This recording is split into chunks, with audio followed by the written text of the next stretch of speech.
Radio social media accounts. Ho-wah! Do yourself a favor and check out the amazing cuisine of eatlocalminnesota.com. More than just a website, eatlocalminnesota.com provides you with the best local and independently owned restaurants in the Twin Cities. Specializing in Szechuan and Peking cuisine, the Great Wall Chinese restaurant has been a local favorite since 1981. They offer one of the most extensive menus in the Twin Cities. Favorites include the sesame chicken, imperial beef, and Peking duck. The Great Wall restaurant is located off 45th and France, with takeout available too. More at greatwallrestaurant.us.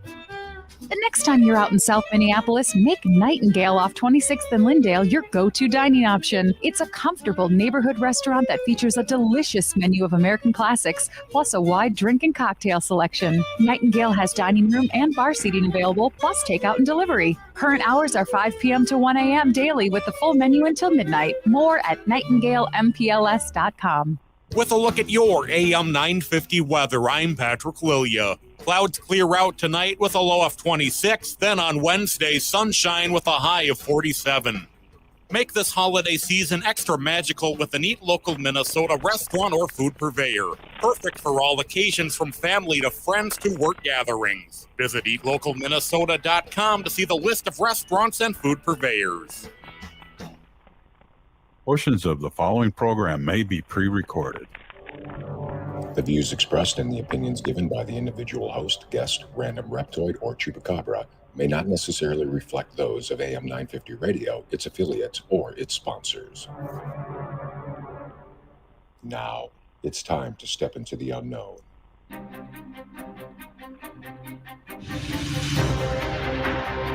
There are things people experience but never talk about. A shadow moving in the corner, flickering of the lights, a disembodied voice. We invite you to talk with us. Share your story, share your experience, because this isn't just your story, this is our story. This is GhostBox Radio with Greg Bakun. And this is GhostBox Radio on AM 950, where every night we talk about the paranormal, ufology, Bigfoot, and so much more. My name is Greg Bakun. Thank you very much for joining me tonight. You know, this is a program. Tonight's subject is something that I've been waiting to talk about for some time. My guest and I have been talking about doing this for some time. And as some of you may remember, back in September, I believe it was, we had MK Davis on. And MK was talking about the Patterson-Gimlin film, what he actually calls the Patterson film. And we went through that with a fair amount of detail. But I know that there is more going on with it. There's actually a lot of work happening to the film that's beyond even what MK and I had talked about in September that we wanted to talk about, that we wanted to get out there. And I'm actually truly honored tonight because I am talking tonight with Todd Gatewood, and Todd has been working on this film, and it's not like a side project. It's not something that is a matter of, he has a decent quality copy and he's, doing some work on it. As he will explain to you, you don't get closer than what he's doing right now. There is a lot of good things happening that he is finding. We're going to talk about some of that tonight, some of that stuff that has not been talked about before. But there is a lot going on. Now, I just want to let everyone know, especially if you're listening on a radio service, that tonight's going to be rather graphical in terms of a lot of pictures. Not graphic as gore or anything, but graphic picture. Like we're showing pictures. We are showing some visual aids here tonight. And if you are just listening on the radio, feel free to check out GhostBox Radio with Greg Bakun on Facebook and watch the video replay, or hop over right now. We will be taking questions at some point during the program, but we have an idea of what we want to talk about, what Todd would like to present tonight.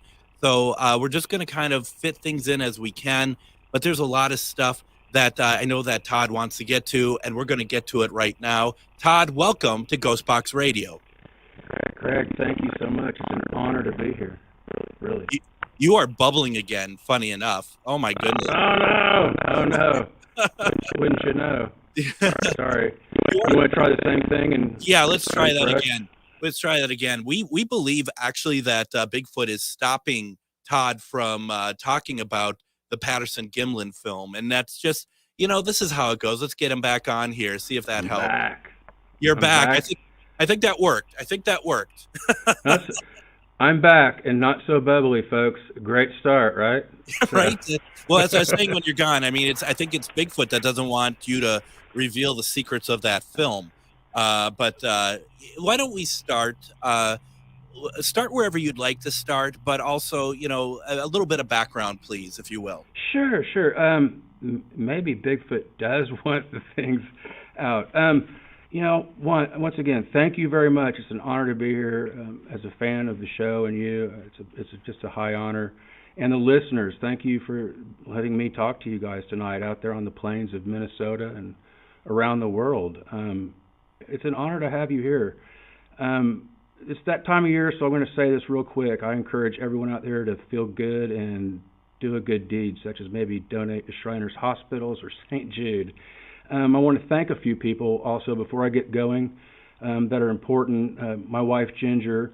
I want to thank M.K. Davis, of course, and Jan and Dr. Bruce Maccabee. And I'm going to get around and talk about those three people quite a bit tonight in the film. So I'll step aside from that and we'll keep moving because they're super key in everything, really. Special shout-outs to the Bigfooters that I've got to meet. Some I have, some I haven't. One, Scott Carpenter, God rest his soul. I don't feel like mine and his friendship really got to it just didn't get to its maturity. I met him, everything that I did kind of came out the first of this year. Okay. And I was able to meet Scott through Reach Out, and Scott was giving me shout outs in his videos, and I was working with him on some of his film techniques and whatnot, and then we lost a great one there. So also, I really admire the crew, the entire crew of the Small Town Monsters are putting out great content and research for people at home, like the listeners who, not everyone can get out and be in the field, and it's very important for people to think about this and be at home and have input, and they give a lot of material out. I think it's important. I think the Eichenberger, Riemenschneider power couple team are doing great movies, and everyone loves their work. I want to thank Rocky Mountains Sasquatch for what they put out, Don Monroe, Barry Webster, Dave Politis, Ron Moorhead, a visionary. I think this will get back in the future that Ron Moorhead was way ahead of his time on all the things he said. Steve Ishdahl, Harvey Pratt, Chris Reinhardt, Doug Hijack. There's a lot of stuff coming out of that camp that people should be excited about. Did I mention Danny Birchfield, the Beaver Clan, Gary Beaver, Loki Beaver, Lisa Beaver, Beverly, formerly of Colville, and of the Muskogee Creek Nation. Super important to a lot of the knowledge and the wisdom of the elders. I'm Todd Gatewood, and I'm a Belmont alum. I'm a native Oklahoman. And Todd, I hate to say it, but you're bubbling up again. It's like whenever you take a break, it doesn't bubble. It's like something to do with I don't know if it's like a feedback or whatever it is. I feel so horrible to have to interrupt you with that. All right. Well, am I still bubbling? Yeah, you are. Do you think, and I'm sorry we have to do this on the air, but do you think you want to try calling in and you could tell me what to put on the screen since I don't know what else to do. You could try calling in. I could put you on mute so you'd still be on the screen as well. We could try that. Sure. However you want to just we'll give it one more retry. If we got to call in, we'll do it. All right. Sounds good. Yeah, it's weird how that works. And, funny enough, Todd and I actually met earlier today, and we did a kind of a run through, and none of this happened. So I'm not really sure. Hopefully third time's the charm. Hopefully. Welcome back, Todd. Thank you. It's been a while. It's good to be back. It's good to be back on your show. Yeah. Now that we're all familiar, we can move right along, hopefully. And we say you've been on my show 3 times now. Is that how that works? Technically, this is true. Am I still bubbly? No, not at the moment. If you do start going that way, I'll let you know. But let's carry on then. Okay, let's carry on. Where was I? I'm a Belmont alum. I'm a retired financial service professional, photographer.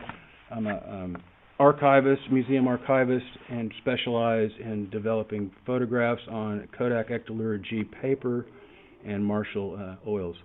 So really, and that's part of the just basis of who I am and some of the hats that I wear and the skill set that I've brought to what I hope is the continuation of the Bigfoot discussion and disclosure about what is the phenomena that we've all been so interested in. It came to me just like a lot of people in 1967 or shortly thereafter at the end when I saw the film, and I was blown away as a little kid, and that's all we could talk about sometimes because it was a different world back then. It was a very uptight world. There was race conflicts going on. It was a different America, and then we see this film, and as terrible as that film was, it just caught everyone, and it's still going today. That's why we're here, and that's yeah. So. Well, and I think that's a very important piece to it as well. To your point, that this is something that could be used as something that the film that is, and the seeing this cryptid as a way of kind of letting the world know that it's maybe it's not as big as we think or as small as we think it is. That there are other things out there, and maybe not focus on some of that rife. And unfortunately, it didn't work out that way, but. That there was something to kind of rally around a little bit. I gotta agree. So let's start this story. My photos came out that I produced to the world, to show the world. I really produced them just to see for myself. I'm just interested in what is Bigfoot look like.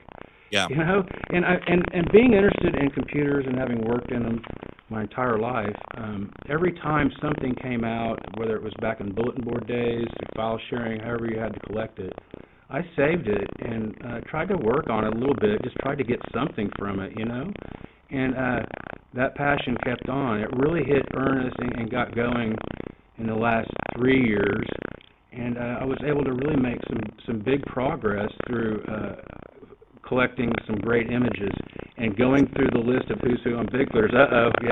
Yeah, you know what's up next. Yep. I am so sorry. Why don't we do this? In the comments in the private chat, I'm gonna put our number here. What is it? I'm gonna put that in there for you so you can give me a call. Right on. Fast. All right, we're going to do that and put that in there now for you. And if you want to give me a call, I'm going to take a break right now, and that will give us an opportunity to get ourselves reset a little bit. Did you get it? Okay. So let's do that. Let's give ourselves a break right now. When we come back, hopefully we'll be able to get things figured out for Todd and be able to have a fantastic program. You're listening to GhostBox Radio on AM 950. Magus Books, your multicultural spiritual supply store.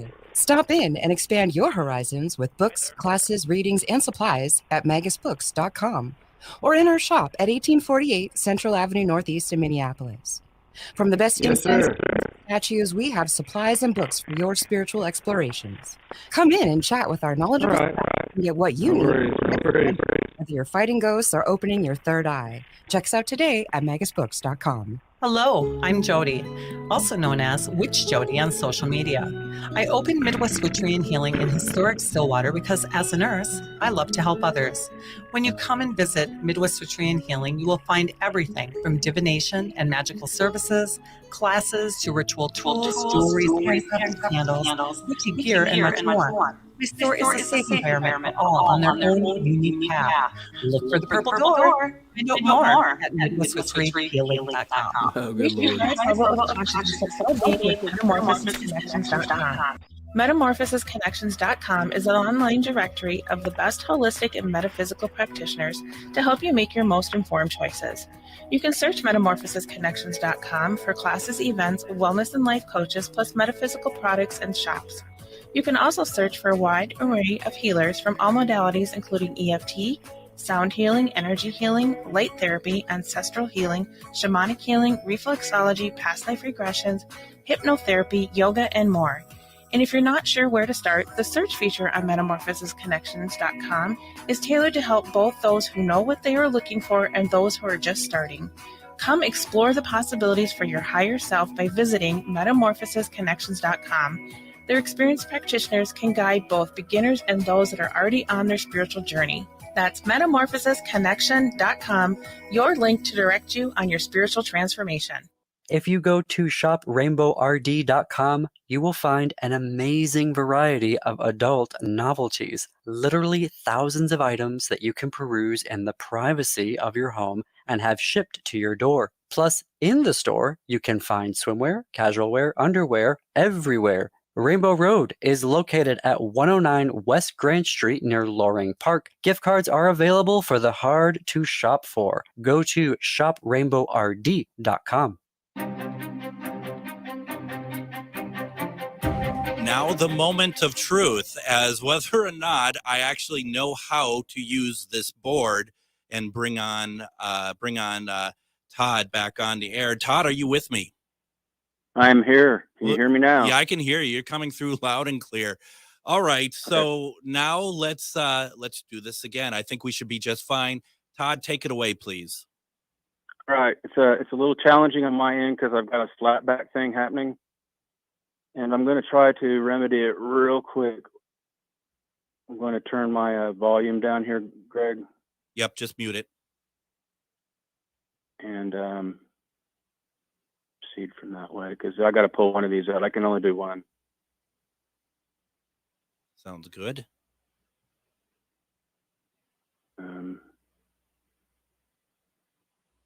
Dun, dun, dun, dun. We are getting situated live on. I know. Just sorry about this, folks.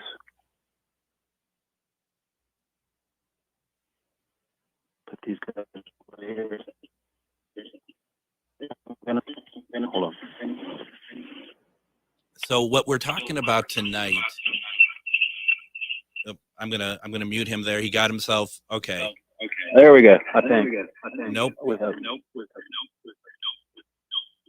No. You gotta mute your computer. I'm getting Gotcha. feedback. Hold on, boss. So we're all right. Todd, give me a thumbs up when you're ready to try again because it's just echoing. Okay, let's try it again. Right. Yeah. No, yours. I'm going to put that down. So, folks, we're learning how to use the radio at Live on the Air. And Lynette's like, that's the fun of live programming. It certainly is. You have to kind of figure it out. And I'm looking on my end over here, seeing if there's something that I am missing and trying to figure out in terms of how we can get this going for Todd. Todd, have you muted your computer itself? So you can't hear the show through your speakers on your computer. Helping at all. Okay, there. We're now mute. Okay, now I'm not getting any feedback. Okay, good. Neither am I. Good. All right. Here we go. Sorry about that. No, it's quite all right. We worked through it, and that's teamwork. I have to make the dream work. Yeah, go for it. Yeah, so we were at the film and how it captivates people, and I'm no different. And I've been working on it for all these years, and I started making some serious progress here the past few years. I work on Macintosh computers, and I use really the standard equipment that a photographer would use in a digital darkroom: Photoshop, Pixelmator, PixInsight, and Deep Sky Tracker, a few of the things that I use to photography and alignment. These are the techniques that are also used to stack photographs of the Patterson frames and help correct them, strip them down.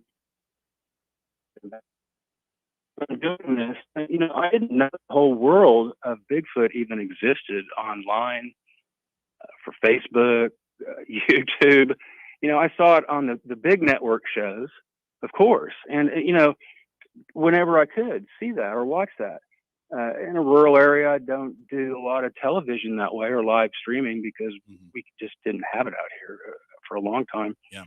And it just didn't have time in my life generally.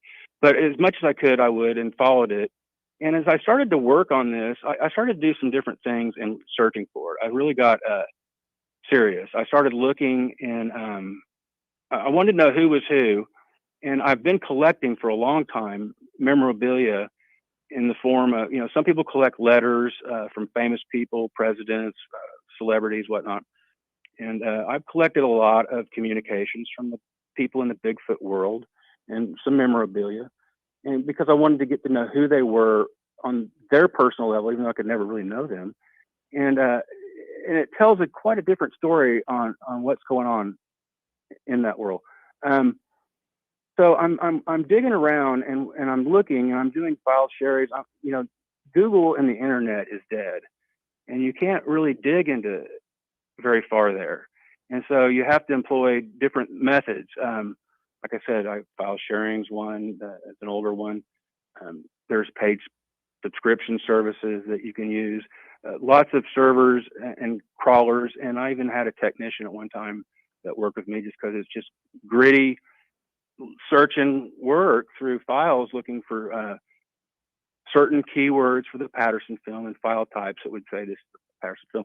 I knew at one time there's the whole film was out there online, and that's websites came and went.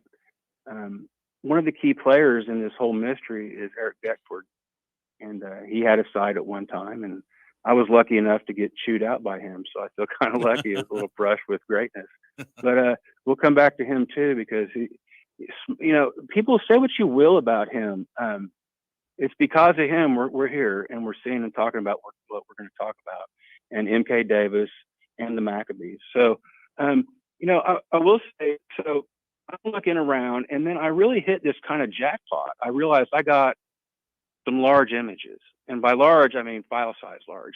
Yeah. And this is what I was wanting to work with. Something, now I can get into some pixels and take a look see.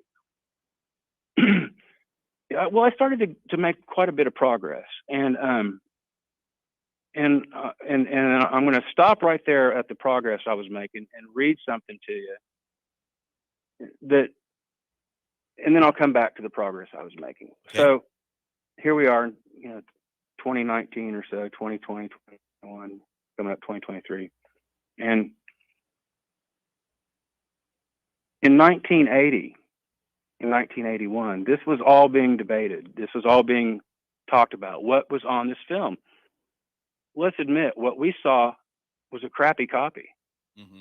And it probably digressed over the years. There was a huge effort to collect every copy out there. So there was really no great copies for a long time. The handlers of this film wanted the information in a way out there, I would think, but it seemed like they didn't run a really good picture of it. It's a strange deal for me. I didn't quite get it. But I want to read something to you that was written, once again, it's in regards to John Beckford, and it's in regard to a baby Sasquatch. Okay. In the film. And it's by a gentleman named Bruce Bonney from the University of Texas. And he's, a lot of things we talk about tonight are going to be in the history of Bigfoot, and we won't have time to go over who exactly is who and what they played. So this is for people that want to know. I'm trying to give them a good place to start. I encourage everyone to go research this. If you touch about a story, go read about that story. Read several versions of that story. See how it comes and see how that story might have evolved. Okay. Anyway, so it's written by Bruce Bonney in response to Beckford and the baby Sasquatch, and he talks about how he says that he's talking about the film and he knows the quality on it. He says he knows because he's working on color photographs. They're taken directly from the original. He says the same film that Roger Patterson was running at Bluff Creek. Now, okay, that's pretty big. This is 1980, and he's working with the camera, the film that was in Roger's camera. Mm. Later, this film gets lost to history, we're told. Yeah. And we'll come back to that.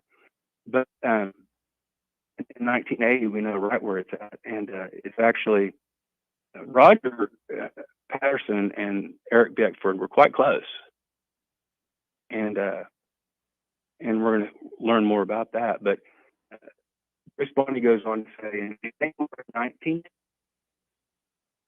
this program is high quality from the original Patterson-Gimlin film. The original 16 millimeter Kodachrome 2 film was first enlarged and printed on 4x5 inch Kodak Ektachrome duplicating film 6121. I'll pause right there. People have said this is antiquated old film. Europe these days on it. And Todd, can I interrupt real fast? I think we're losing you on this as well. I think you need to make sure that the phone is close to your mouth, because I see it kind of moving away, and it seems like that's when we're kind of missing these important pieces. So I just want to let you know that. Point, sir. There you go. Right. So I'll continue, lest I digress. These 4.5 inch color transparencies, Bruce Bonnie goes on to say, were then contact printed on Ilford Chrome A color print material, the sharpest color printing paper available. This printing sequence resulted in the sharpest and clearest color prints ever made of the best frames of the film, having the highest resolution and greatest color fidelity yet produced. For the first time, we have prints which clearly show the creature's face with eyes, nostrils, and lips.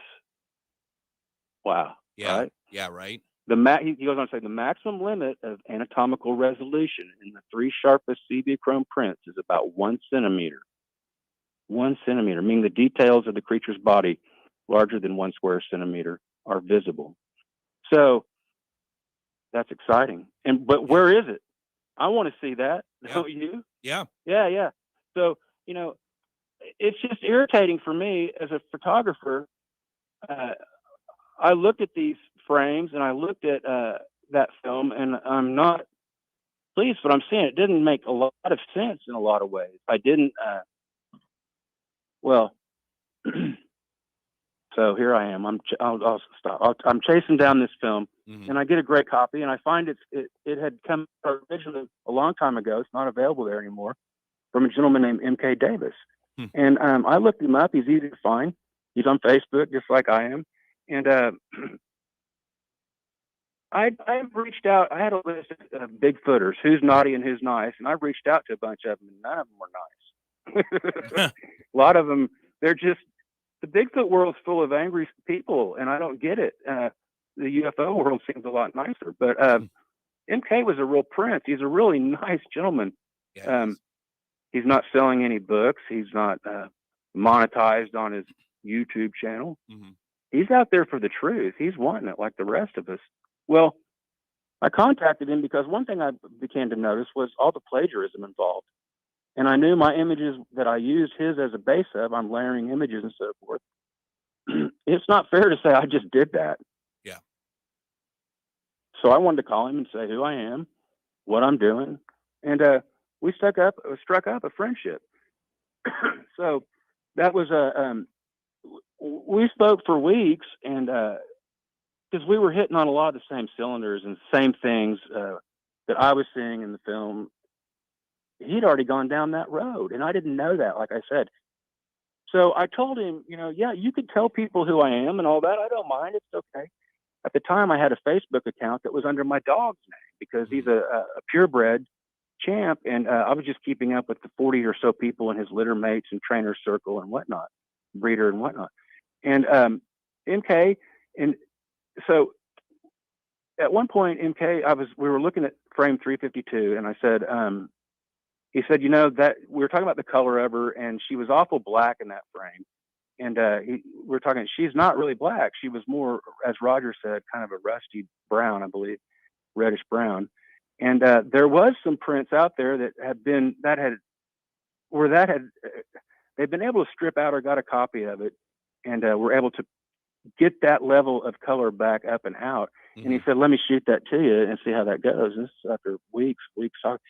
And he shot that to me, and he sent me some others.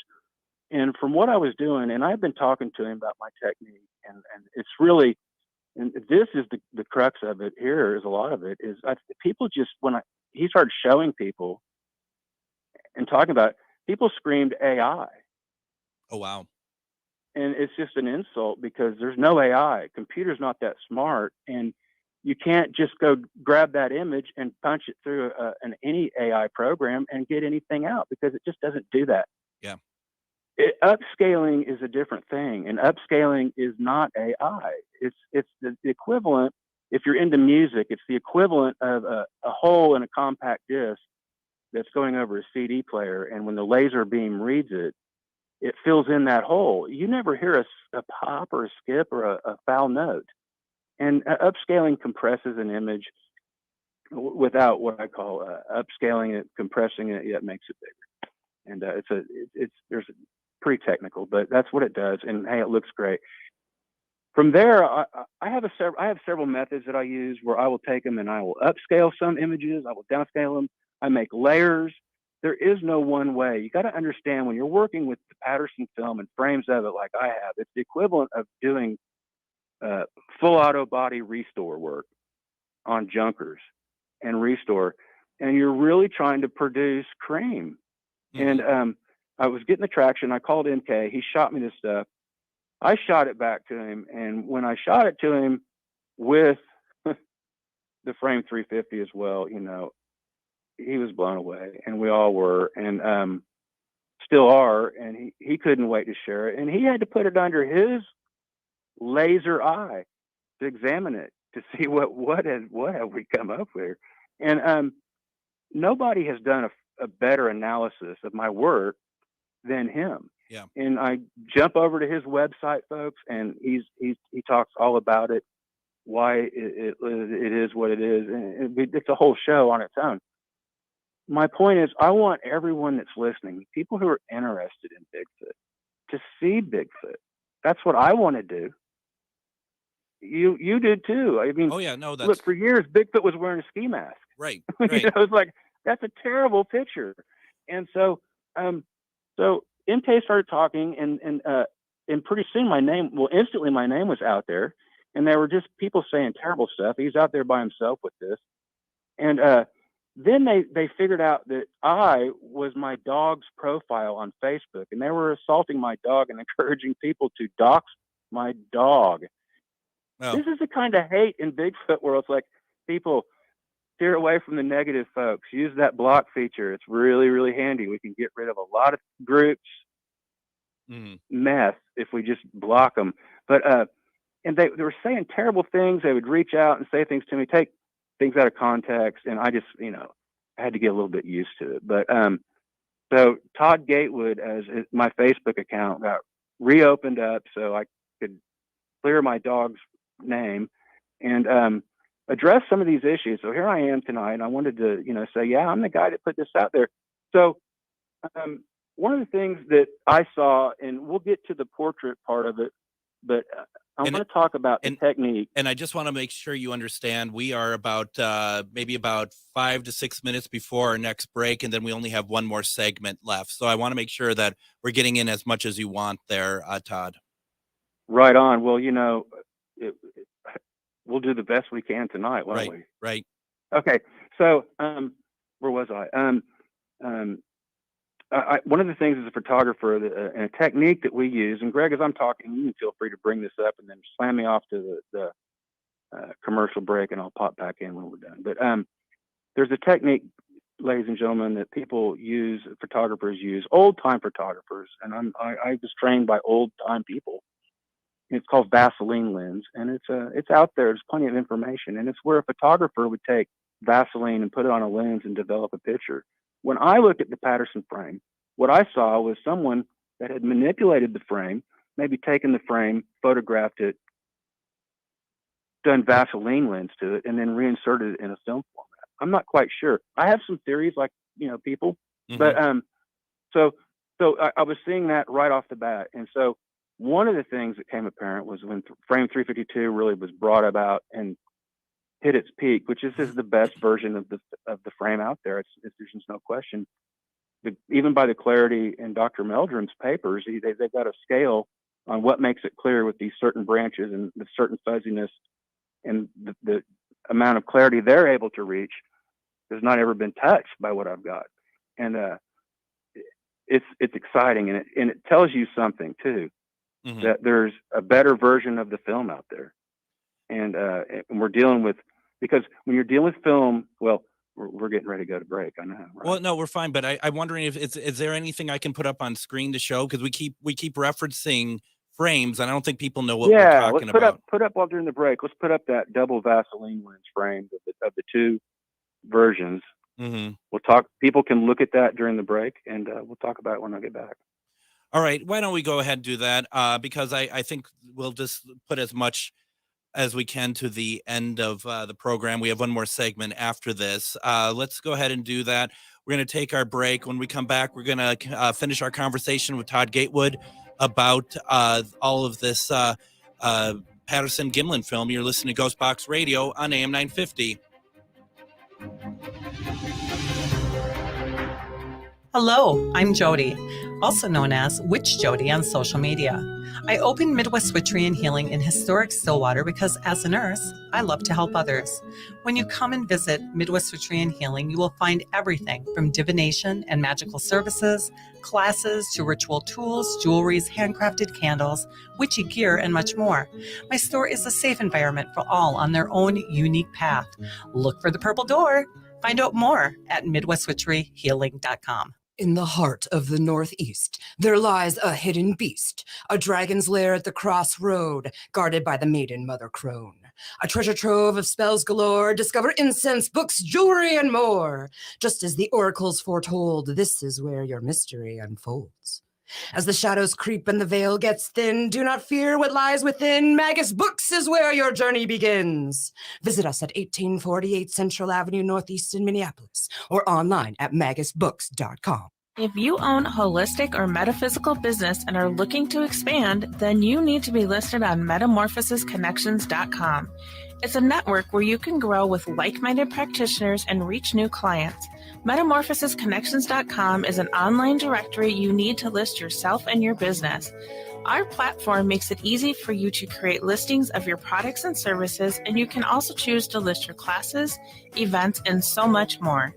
Metamorphosisconnections.com helps you create weekly and monthly promotional ads targeted towards your potential clients and promotes them for you via social media and newsletter. There are clients searching for your specialty right now. Let us help them find you. Start your listing today so you can share your own unique gifts and talents by finding the level of membership that best fits your needs. Let us help you reach your clients that are searching for what you do. Visit metamorphosisconnections.com and sign up today. With a look at your AM 950 weather, I'm Patrick Lilia. Clouds clear out tonight with a low of 26, then on Wednesday, sunshine with a high of 47. Make this holiday season extra magical with an Eat Local Minnesota restaurant or food purveyor. Perfect for all occasions from family to friends to work gatherings. Visit eatlocalminnesota.com to see the list of restaurants and food purveyors.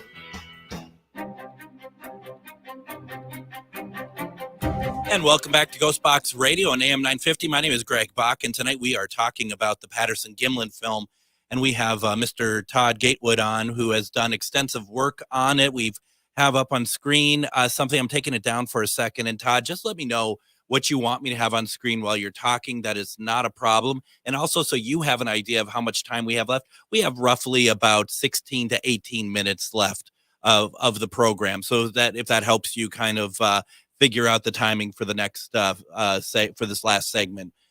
So why don't you pick up where you left off, Todd?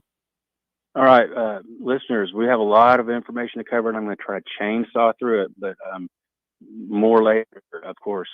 So, Greg, go ahead and bring back the picture that was up during Will do. The commercial. And what you're looking at, folks, is when I got to this level, what I see is on the right, my right of the screen, and it's the Patterson-Gimlin frame 350. And you'll notice, as I've highlighted on the left side, there are areas of that frame that are just out of focus for no reason and then in focus. And that reason is you know, say what you want. To me, it's Vaseline lens. I brought took samples of it to show and whatnot. We're not going to go there. Just trust me. Google it. It's there. We want to get to a lot of this, and then maybe even get a question in. So as a photographer, I'm seeing this technique that's been applied, and I'm thinking, what's going on here? Why would they do this? And I'm starting to realize there's a lot more going on to this. So, Greg, let's bring up the portrait, because, I brought people here to see, I want them to see Bigfoot. It's important. This is the star of the show, not me. Bigfoot is the star of the show. Do you want I want them to see 350 or 350 best? 350. Let's see, 350 best. The one that says best, I believe. Okay, we'll do, folks. This is beautiful. Here you go. Okay, there she is, guys. So listen, when I was putting that through my system and I went to bed, I got up at about 2:30 in the morning, and then I walked in and I saw that. Todd, when you saw that, what was going through your head at that time? The computer monitor. I thought. I knew I was staring at a Bigfoot in my living room, because listen, I'm not an artist. I can't draw this. I didn't add anything.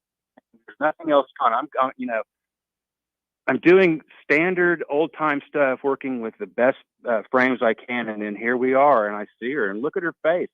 Part of this that I'm going to get through into is, we've got just so much time, is that, look, folks, there's a big narrative. There's always been people, they want to slip and say it's a monkey, it's a big primate. Look, if it's a big monkey or a primate, those people, I got to congratulate you. You've been outsmarted by a big monkey or primate. It's not. It's a type of human. We call it in Oklahoma your kissing cousin. Mm-hmm. That's your kissing cousin, y'all. Yeah. And it's a type of human. I think you've been misdirected a little bit, and so does MK and some other people. Some really important people to this, and it's kind of a modified version of what I wanted to present tonight. But we've got plenty of time to get to know each other and go over a lot of this. But the key people, and you guys seeing more of what's coming, is Dr. Bruce Maccabee and his wife Jan. Dr. Bruce Maccabee, as I mentioned earlier, is world-renowned. And things. I'm the archivist for the Patterson film, and they have the original copy that was in Roger's camera. Wow. It came from Eric Beckford. It came from Roger Patterson. When Roger Patterson was making a deal to tender the film to a production company, he was he was type of salesman, a bit of a huckster, a bit of a, hey there, come on. Do you really think he gave them the original? No, he didn't, because, friends and listeners, there is a version out there that's going to blow your mind, and it's owned by Dr. Bruce Maccabee, a friend of Eric Beckford, who was also a friend of Roger Patterson. Wow. That film is going to show you something you haven't seen, and, you've been told that's the film. This is all there is. Well, there's more. There's more at the end. And also, there's a baby in there. And you don't have to take Todd Gatewood's word for it. You just say, hey, see, from Oklahoma that's, working on this with a really good gentleman by the name of MK Davis and some really kind people. But Dr. Bruce Maccabee has said on the record that there's a juvenile that goes from a tree to a rock that has motion of approximately 3 feet in size, approximately 20 feet in distance. And this has been removed from the copies that people see, which begs the question, why? Right. So if you go back to looking at Patty and say, there is a person, and we have now a toddler, a bipedal creature, a bipedal human cousin of ours out there. Why don't they want us to know? And this takes us back to 1967 and the civil rights. And listen, folks, the national economy is tied into forestry and mining, and they put aside 3 million acres for the spotted owl. A native people who we have a terrible record with dealing with, they don't want to deal with these people. And it's a fact of the native people, and you have to go to the natives to understand. Native Americans, the Bigfoot are a tribe, and when the white people came, they didn't like our guns. They said, we're going to the high country, and we're going to come down during the salmon runs, and if you tell the whites where we're at, we'll come take your women and children. That's why you're not going to get led to them. Mm-hmm. they're like us, I'm told by the elders, but very different. They're not fun to trade with. They are known to take things. They do have a language. It's a ancient dialect of Salish. We can talk more about that. But the Patterson film, and let me go to the Maccabees. The Maccabees and Bruce and Jan have a documentary being filmed. They're very private people. All these ends are taken care of. And right now, they don't need the heat from people. And there's only so much that can be said. But look, it's big news. And when Bruce Maccabee goes on the record and says there's a juvenile, and look, there is some signal to noise ratio in those scenes. But as a photographer, one of the things we can do with that signal to noise ratio is get in there and pixel drill it and see what's in there and get it out. But if you can see it and he can see it, and here is Jan Maccabee is the one who has discovered this. The credit, it's real teamwork. She is the one, folks, that has brought to the world's attention that there's more to the film and there's a baby in that film. And really what we want to get to, and it's the most important if we can get this into this whole thing, is one thing that we want, and it's going to bring this issue around, and that is recognition and protection. That's it. Yeah. Just recognition. There is this, and protection. You can't harm them. You can't trade in their hides. Okay? So that's a really big deal. That's where we have to raise the bar of the discussion in this community to these sort of things. And then you're going to get people on board, social anthropologists, spiritual leaders, people as such. It has to have the Native American community involved heavily. Mm-hmm. And there has to be a dialogue. We don't want them in our society, and they don't want in our society, but it's a type of people. Now, if you want to bring up quickly that one three skull, the three picture, we do have some visual capabilities still in a little time.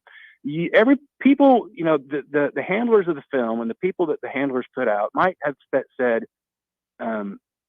if you look at the skull on the right, that's a Gigantopithecus blackie. This is an ape. They've wanted you to think that's an ape.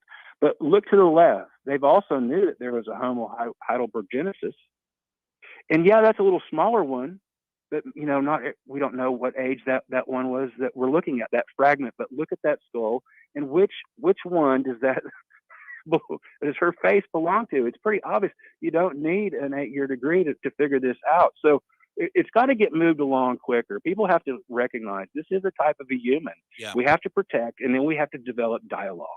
And this is where it's going. So Dr. Maccabee, in all his years with UFOlogy, and the disclosure that we're getting now, that's coming out in little bits and pieces, the Bigfoot world's going to go in a quantum leap on disclosure like we have tonight.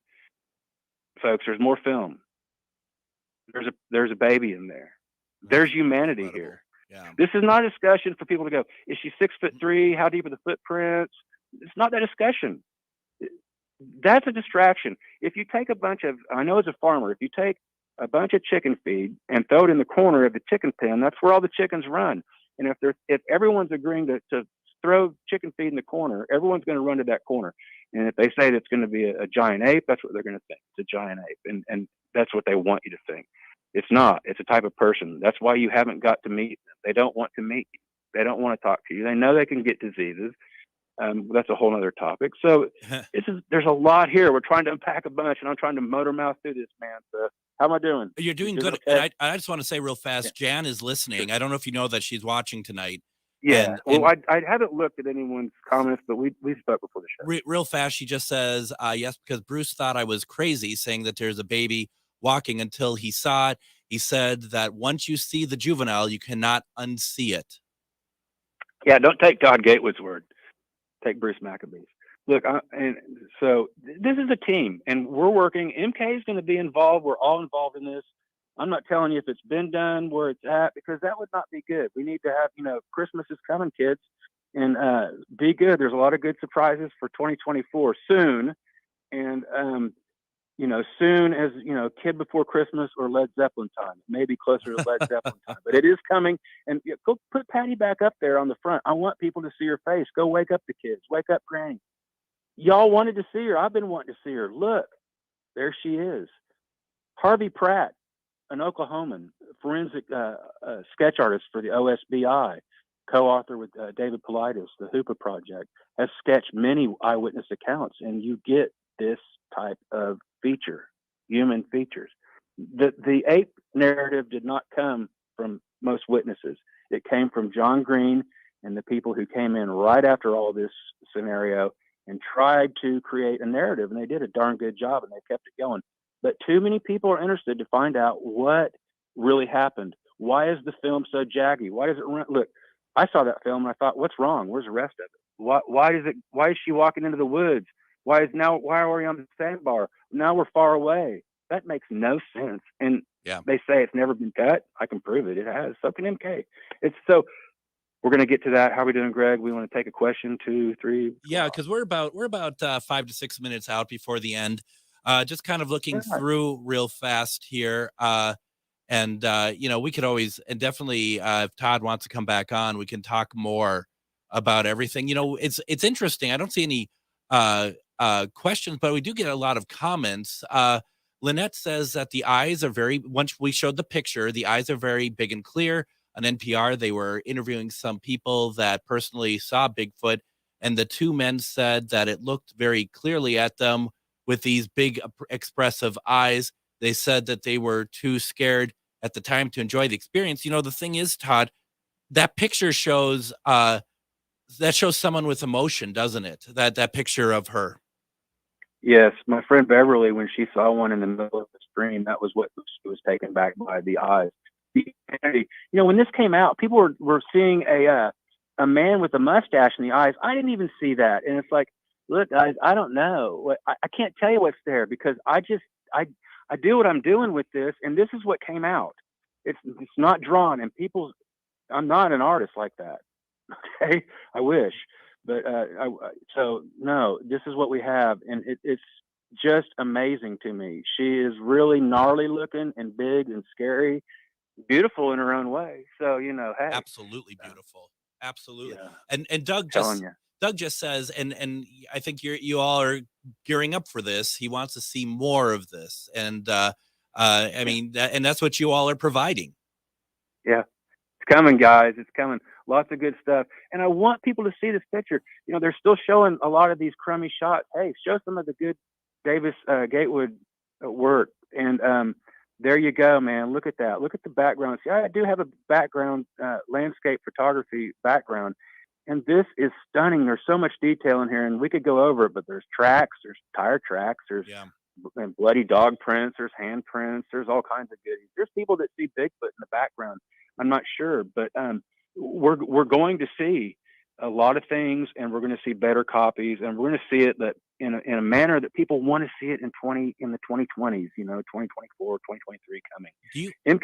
MK Davis, everyone owes him a debt to this film because he has done more than anyone single-handedly. He has done so much, and we're going to talk about it more. I'm going to be back, and I'm looking forward to it for sure. Do you mind if we put up because we had talked about the Vaseline real fast. We have a few minutes left, and we didn't look at the close-up when you were trying. And I forgot about that one. This one, Todd, what do you think? So, this really sticks out here, guys. Look at this. So you've got where they've outlined Patty, so they want her clear in this frame. And there's a really hard corner there and hard edge. And there's no reason for that. We can drag out and parade a conveyor belt of experts on optical resolution, imaging, and distance. But there's one thing for sure. Once you set a camera to infinity at a certain distance, things are in focus or they're not. They're not sporadically in focus in the field of view. They're not. Things are moving. There's some action. There is that going on. But what you're seeing or what I saw and what the people like me see, MK for sure, is it's not, the story's being covered up. So that hard edge there is just really a smoking gun of, hey, it's been monkeyed with, to use their own term. So, even look at that log. You can see how it's been blurred. And I'm not adding anything because if I want to go through there and clear that, there's a process in the restoration of this where digitally photographing it from two different angles will actually be able to stitch together and have all the resolution, have all the detail, and it will be filled in. Will it be AI? No. Will it be an algorithm? Yes. Is there a difference? Sure. everybody uses an algorithm on their computer in some fashion when they go adjust a color on a photo or something. It's very simple. It's a slider going back and forth, and it makes things brighter or darker, and it's no different. I do that all over the place for hours on end to no luck mostly. So, but no, we have good stuff and big things coming. Big things. The clearest picture seen, unbelievable. I can't wait. And as we are wrapping up here, I mean, not to put a rush on you all. When do you think we might see something, or is that still just out there, up in the air? You're taking your time to make sure it's done right. Yeah, no kiki at the Christmas present. No, don't unwrap the corner, right? Right.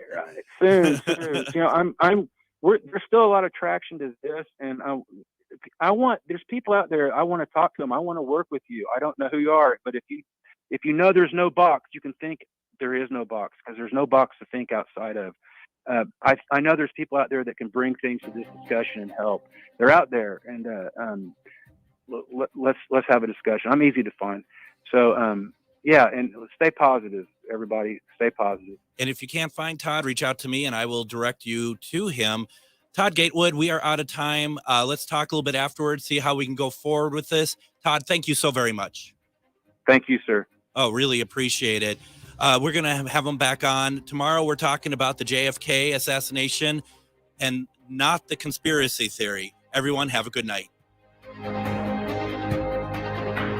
Hi, Matt McNeil here. You're listening to the best progressive radio in Minnesota.